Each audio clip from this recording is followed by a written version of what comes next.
Following the Diet of Worms, Luther was still under a lot of pressure to recant and compromise in his positions with Rome.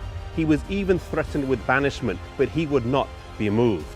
He even said he would give up assurance of a safe conduct, but never his positions on the Word of God. As Luther left Worms and traveled across the country, he was warmly received by the German people. But there were still many people who wanted to kill Luther, and the emperor himself said that as soon as the assurance of his safe conduct should expire, that measures should be taken to end Luther's work.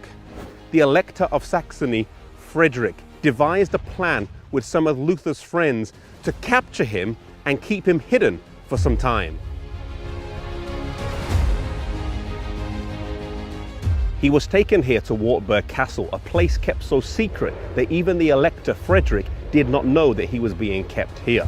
Luther's enemies rejoiced, thinking that he had been defeated, but this time for Luther would prove to be a double blessing. Not only did it withdraw him from the heat of the battle, but it also took him away from the public praise and adulation, something that can spiritually maim even the strongest of men.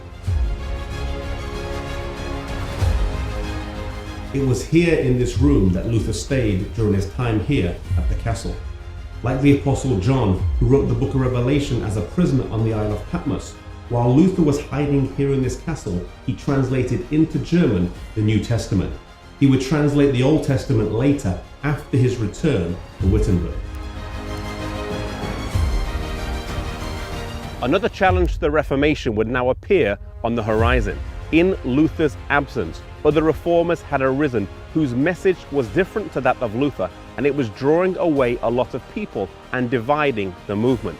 In particular, some people thought that it was acceptable to use violence as a means to abolish the mass and to rise up against the oppressors. Thomas Müntzer was a leader of this movement.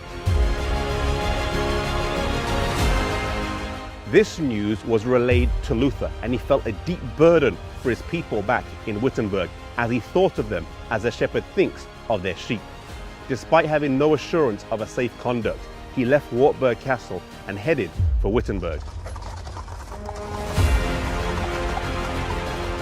Luther's return caused a great stir, and the church filled at the first opportunity to hear him speak. Luther stood up and reaffirmed that the Mass was a bad thing and ought to be abolished, but that no one should be torn from it by force. It was not their job to force the conscience of anyone, no matter how strong they felt about the matter. Luther was able to check this uprising for a while, but it would arise later on with devastating results when Thomas Müntzer himself was killed. Every time there is a true revival, Satan brings a false one along.